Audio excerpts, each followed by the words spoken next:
The Norlan Whisky Glass. What is it, and how does it compare to the standard Glencairn nosing glass? Let's check it out. Stay tuned for the Whiskey Whistle.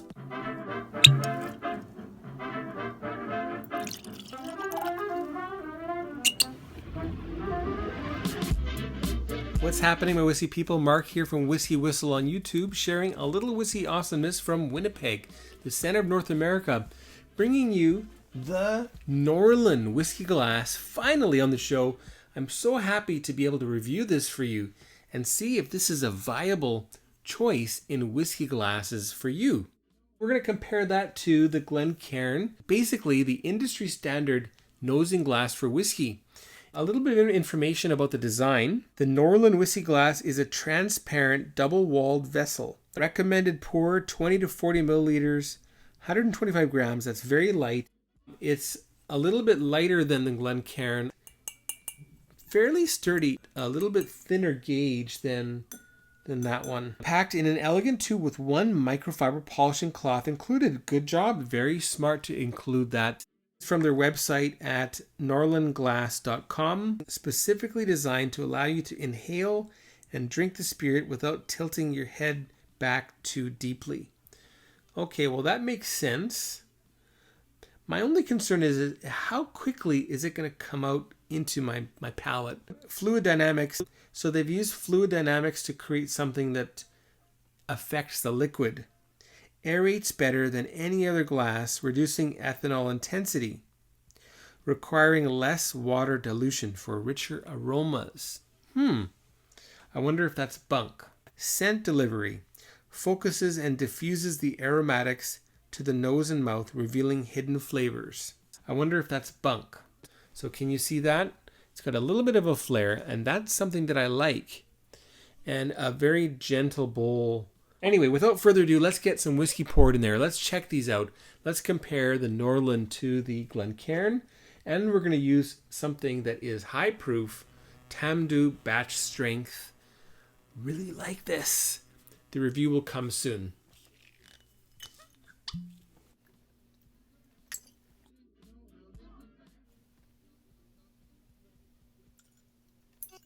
There we are. As a glass, is it stylish? Absolutely. It's a very stylish glass. The whiskey sits in the inner bowl. Meanwhile, there is a secondary wall there. That's very unique. And that'll prevent the whiskey from warming up from your hands. So that's a nice feature, that it's a tumbler, but you can hold it and it's not going to warm up the whiskey, which I don't think is a great thing to do. Now, I really wonder about these little ridges on the inside. Can you see them? It's kind of like an icebreaker. Strolling the whiskey around, those things should actually create extra motion. For style, I'm going to give this a 10 out of 10. It's a very attractive glass. And interestingly, when you look at it from the first person, when you're looking at the glass, it actually has the color of the whiskey right on the rim. Can you see that? The golden hue that's reflecting on the rim. That's pretty neat. Very attractive. I wonder how sturdy this would be. And if I had the money, what I would like to do is I would like to take a glass of each of these and drop them and see what happens. On a hardwood floor from about this height, if I drop them, would they both smash? Which one would smash first? From which height? That would be something that I would like to know. I have a feeling that the Glencairn is a little bit sturdier. Let's check out the nosing capacity, the nosing ability of this glass.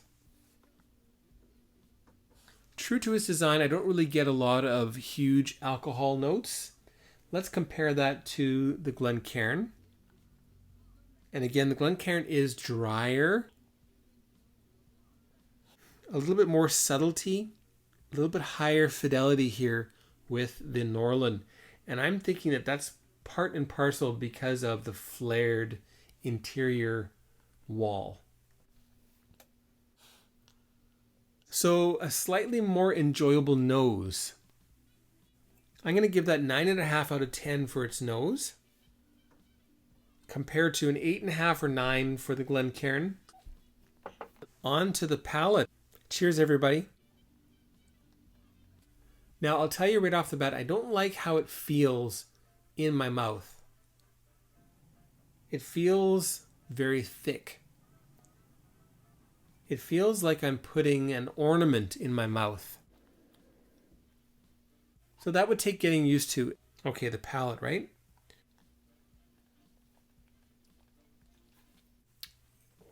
Fairly gentle arrival. And yes, you don't have to tilt your head back too far. I can see that this wouldn't be very good with food pairings because there'll be a lot of backwash happening. To me, that's one negative.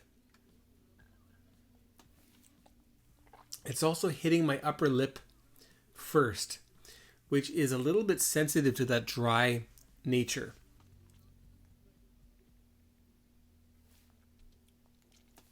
I think you can get used to it, but slightly off-putting for me. It works pretty well after that point. But at that moment, when it hits my lip, I'm not that crazy about how it's working.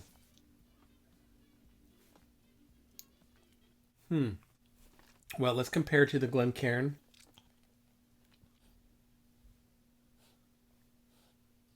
One interesting thing is, because the surface area is greater in the Glencairn, there is a little bit more you're getting here on the nose.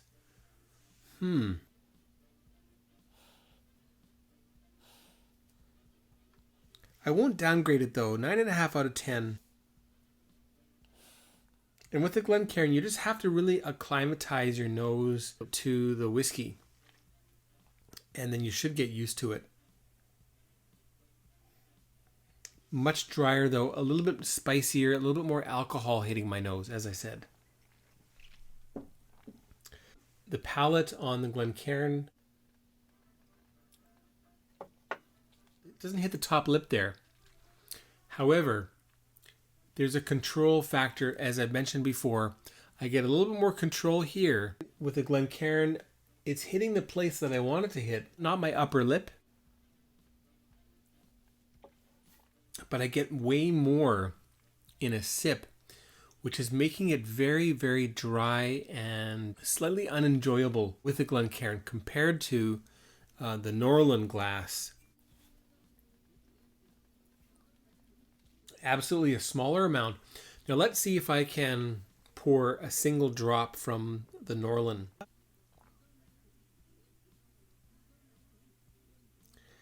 Yeah, well, it'll happen, but it kind of, as I said, it's a really thick lip there, right?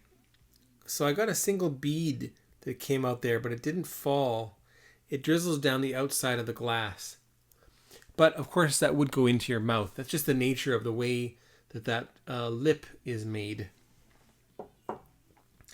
And I think you saw before, if you watched the previous two glass reviews, that it's really hard to pour a tiny amount with Glencairn. As soon as you reach the tipping point, it really just sort of pours out.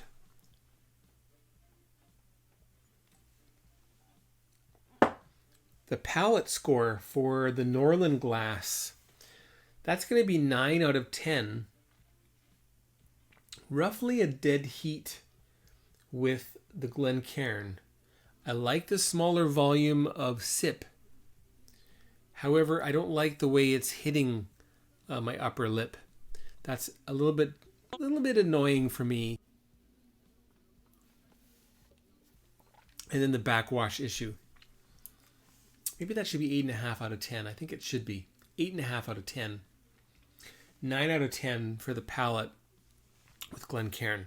Overall enjoyment of this glass. It's certainly enjoyable to use. It's certainly aesthetically pleasing. There are some ways in which this is very adept towards creating a great whiskey tasting sort of event. The nose is nice. The style is certainly nice. The palate is where this thing falls apart for me. But otherwise, it's certainly interesting. I don't know if I would be using this on a daily basis if I had some. I think it would be something that I'd like to try on occasion, especially if a guest came over, because they're just so unique. And if you are a person who drinks a larger sip anyway, works great for simply drinking. Absolutely. But for the quantities that I'm sipping, in order to really decipher what a whiskey is all about, this is not quite the glass for me. And I don't think that many whiskey reviewers will use this glass as opposed to just a standard Glencairn, and probably something like the Tua would be a better choice for picking apart a whiskey, as would be the Peugeot Impitoyable. Well, let's get on to the whiskey glass score. What's the score going to be for the Norlan Whisky Glass? Considering its style, elegance, this is eye candy for sure. Nosing, yes, it works very well. But the palate is where this really just doesn't work. So I'm going to give this an 89 out of 100. That's it. Yep, 89 out of 100 is the WhiskyWhistle Whiskey Glass score for the Norlan Whisky Glass. It's attractive, it's appealing, works great for smelling, doesn't work that great for sipping in a whiskey tasting setting. It does work okay for drinking in a whiskey drinking setting, if you get my meaning. So these two glasses, in my opinion, are about a dead heat with each other in terms of what they do, how they look, the way they nose, the way they taste, the way you can taste a whiskey with these vessels. Price-wise, that's a lot more expensive. I think that's about $30 a glass in Canada versus $10. So triple the price. For a lot of people, $10 looks good. Nose is okay. Palate's okay. Overall, it's good. Versus this one, absolute bling. Very, very flashy, very attractive, very appealing. Nosing is great. Yeah, it kind of sucks for the palate.